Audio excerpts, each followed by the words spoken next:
الا كنتي دابا كتشوف هاد الفيديو وحاس براسك ضايع وكتقول شنو غندير في حياتي، كيفاش نقدر نولي ناجح، واش ممكن حتى انا شي نهار نربح من الانترنت، واش انا عندي شي موهبه اصلا. فبغيت نقول لك واحد الحاجه مهمه بزاف، بلي راه اغلب ديال صناع المحتوى المشهورين اللي كتشوفهم دابا بداو بحالنا كامل، تليفون عادي بلا فلوس بلا معدات وبلا حتى في الثقه براسهم، ولكن الفرق الوحيد اللي بيناتهم هو انهم بداو. السلام عليكم. اول حاجه غادي نهضروا عليها اللي هي على صناعه المحتوى ولات فرصه قويه في 2029. دابا العالم كامل تبدل، قبل باش تولي معروف خصك تكون عندك تلفازه ولا خصك تكون عندك شي شركه كبيره ولا علاقات كبار. اما دابا في تيك توك يوتيوب انستغرام يقدروا يبدلوا حياتك كامله. فيديو واحد فقط يقدر يخليك معروف، بوست واحد يقدر يخليك تجيب فرص كبيره، ومهاره واحده تقدر تدخل لك فلوس اللي تعيشك لسنين. وهادشي على صناعة المحتوى ولات من اقوى المجالات في العالم. مثلا دابا نعطيك مثال قوي، كاين اللي بدا كيصور غير من بيتو ودابا ولاش عنده شركه، وكاين اللي كان خجول ودابا الملايين كيسمعوه، وكاين اللي كان فقير ودابا ولا كيخدم غير من دار. ثاني حاجه غندوي عليها هي اكبر ديال الاغلاط كيديروهم المبتدئين. اكبر غلط هو انهم كيبقاو غير كيتفرجوا فيديوهات تحفيزيه، كيشوفوا كورسات كيقولوا غدا غنبدا من بعد من نوجد، ولكن الحقيقه عمرك غادي تكون واجد 100%. البداية ديما كتكون صعيبة، وأول فيديو ديما كيكون خايب، وأول مونتاج كيكون كارثة، وأول صوت يتحشم منه، وهادشي كامل غيكون عالي في البداية. ثالث حاجة غادي ندوي عليها هي اشنا هي الحاجة اللي خاصك باش تبدا. بغيت نقول لك واحد المفاجأة، راه ما خاصكش كاميرا غالية، وما خاصكش مايك $100، وما خاصكش بودكاست. أغلب ديال الناس راه بادين، أغلب ديال الناس عندهم كلشي ولكن ما كيبداوش، وانت راك عندك اهم حاجه اللي هي البدايه. والاشياء اللي خاصك فقط هي هاتف، انترنت، وفكره، وصبر فقط. ورابع حاجه اللي غندوي عليها اللي كتجي صعيبه لبزاف ديال الشباب، اللي هي انهم اشنا هما الانواع ديال المحتوى اللي كينجحوا في 2026.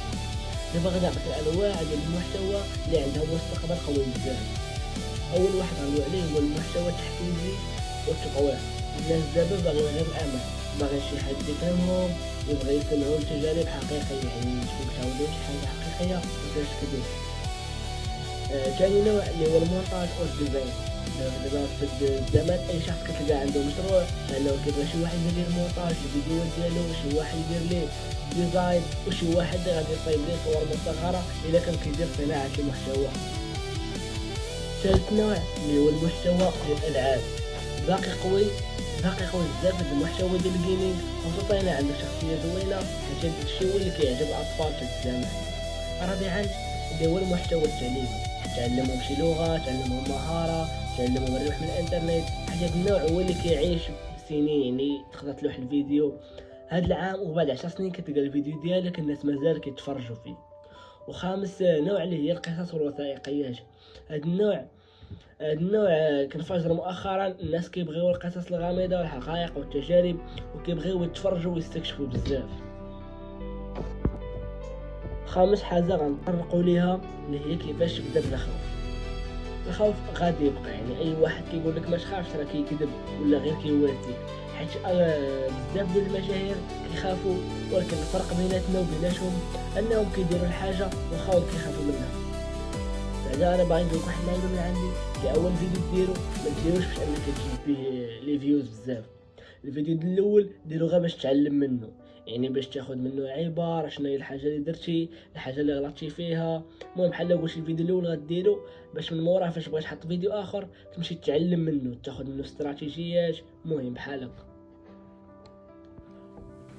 سادس حاجه اللي غادي ندوي عليها اللي هي كيفاش غتخلي الفيديو ديالك بروفيسيونيل. كاين ثلاثه ديال الحوايج اللي كيخليو الفيديو ديالك يبان بروفيسيونيل. اول حاجه اللي هي الهوك خص يكون قوي. اللي ما كيعرفش الهوك هو اول 3 ثواني من الفيديو كامل. مثال الا بقيتي كدير هاد الغلطه عمرك غادي تنجح في صناعه المحتوى، هذا كيتسمى هوك. تقدر ديره قبل الفيديو وتخلي واحد المسافه مثلا ما بين الهوك والبدايه ديال الفيديو، ودير شاشه كحله، ودير شي ايفيكت اللي غادي تسمع. المهم شي ايفيكت اللي غادي يكون زوين باش كيخلي اللي كيتفرج فيك يتسنى اش غادي تقول من مورا داك الهوك. ثاني حاجه اللي هي المونتاج السريع، ما تخليش الفيديو كامل ممل، يعني تبقى تبان فيه غير كدير غير ديما خلي تبدل الزوايا، الزوم، المؤثرات، وديما خلي المشاهد يكون مركز. ثالث حاجه اللي هي التمبلير قوي، اللي ما كيعرفش التمبلير هي الصوره المصغره. الناس كيكليكيو على الصوره المصغره قبل الفيديو، يعني الا كانت عندك التمبلير ضعيفه راه حتى الفيديو غادي يكون طيح. واخا كتلقى الفيديو ديالك برو وكتلقى التمبلير ضعيفه، راه بنادم كيشوف التمبلير اللي هي الاولى، يعني تخدم عليها بزاف، خلي يوتيوب يتعلم. المهم دخل يوتيوب طافي كيفاش ندير تمبلير زوينه.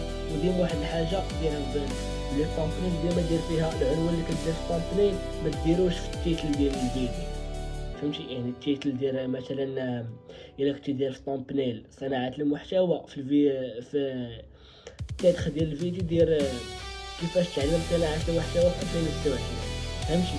بحال هكا.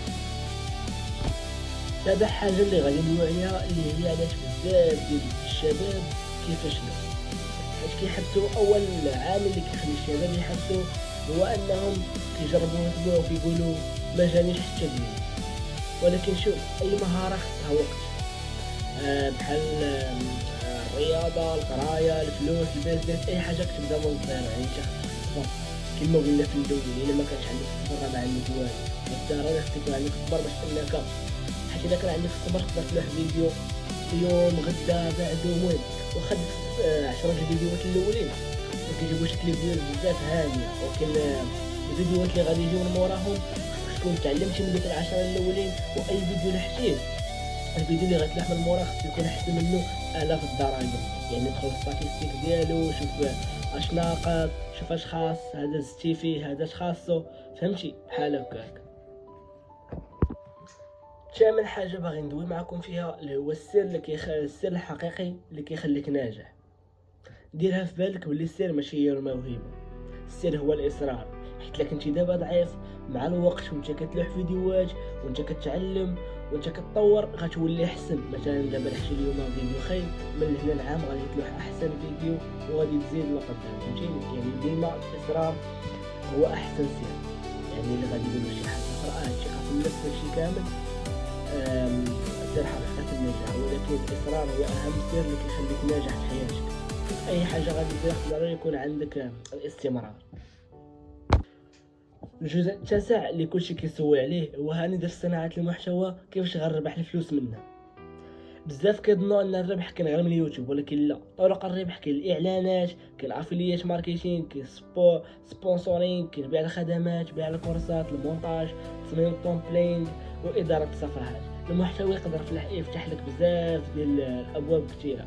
علاش دابا انا ديما في الفيديوهات ديالي كنقول لك سير تعلم لك شي مهاره، تعلم لك مونتاج، ديزاين، حيت من هنا لواحد عام باش غتولي عندك 10 20 لي فيوز ديالك ولا داك لي فولوور ديالك، تقدر تقول لي انا درت لك دوره في المونتاج، هو غادي يمشي غادي يشوف الفيديو اللي حاط نتايا في لاشين ديالك. الا كاع عندك كدير الفيديوهات ديالك مونتاج زوين راه غيتيقفك وغيمشي غياخذ الكورس ديالك وغيتعلم. مي الا انت غير كتكذب على بالك كتقول لي راني حاط لك كورس ديال المونتاج، ولكن واش تدخل فيديوهاتك كيلقى الناس دايره مونتاج سامبل وانت كتكذب عليه كتقول لي راني ندير لك مونتاج زوين. يعني ديما تبغي تعلم شي مهاره ما تعلمهمش كامل. كل واحد خصك عندك فيها شويه ديال الخبره على ود اليوتيوب هذاك الديزاين والمونتاج، مي خصك تاخذ وحده وتولي بروفي، يعني تولي فيها بروفيسيونيل تستعملها ديما هي. باش تخدم المونتاج تتعمق عليه في المونتاج وخدم عليه مزيان واحد العام وانت كتخدم عليه، راه غتولي تدفع مثلا غتدفع.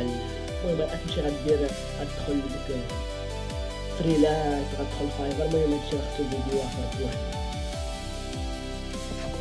المهم الدراري بغيت غير نقول لكم بلي راه هاد الفيديو هذا راه يقدر يكون شي بلان كيبان غير فيديو عادي، ولكن الشباب اللي باغيين يبداو بغيت نوصل لكم واحد الرساله. مبغيتش تكون داك الشخص اللي غير بدا وتعلم وغلط وعاود وطور من راسك. راه المستقبل ديالك يقدر يبدا غير من فيديو واحد فقط، يعني تقدر تكون غير فيديو واحد باش كاع يقدر يعاونك في المستقبل ديالك مثلا. واهم حاجه ديرها في بالك انت تتعلم شي حاجه في الانترنت، يعني تتعلم لك شي مهاره، تتعلم لك شي لعيبه اللي غتطور من الذات ديالك. يعني واخا كاع مثلا انت كاع قريتي وشفتي شي رباط ولا مثلا كملتي مثلا على اي واحد وكملتي وخدمتي، راه في الزمن ديالنا دابا راه ضروري خصك تكون عندك شي مهاره في الويب، حيت دابا الويب راه الناس كتدخل منه بزاف ديال الفلوس وهداك الشيء كامل عادي. يعني انت غتعلم لك شي حاجه اللي غتفيدك وما عمرك تقول وما عمرك تقارن راسك بشي واحد، وغير بدا واخا تغلط هاني اليوم غتغلط غدا غتغلط، المره الجايه ما تبقاش تغلط، غتولي انت كتنصح الناس وتطور من راسك وتعاون الناس هما يطوروا من راسك. المهم الدراري هادشي اللي كان معنا في هاد الفيديو هذا، اللي عجبك متخليش ما تنساش دير لايك كومنت سبسكرايب، وما تنساش تقول لنا في الكومنتات اشنو الموضوع اللي بغيتي ندوي عليه في الفيديو الجاي، وما تنساوش لايك حيت هاد الفيديوهات هادو راه كنتعبوا عليهم في المونتاج والسكريبت. وشكرا.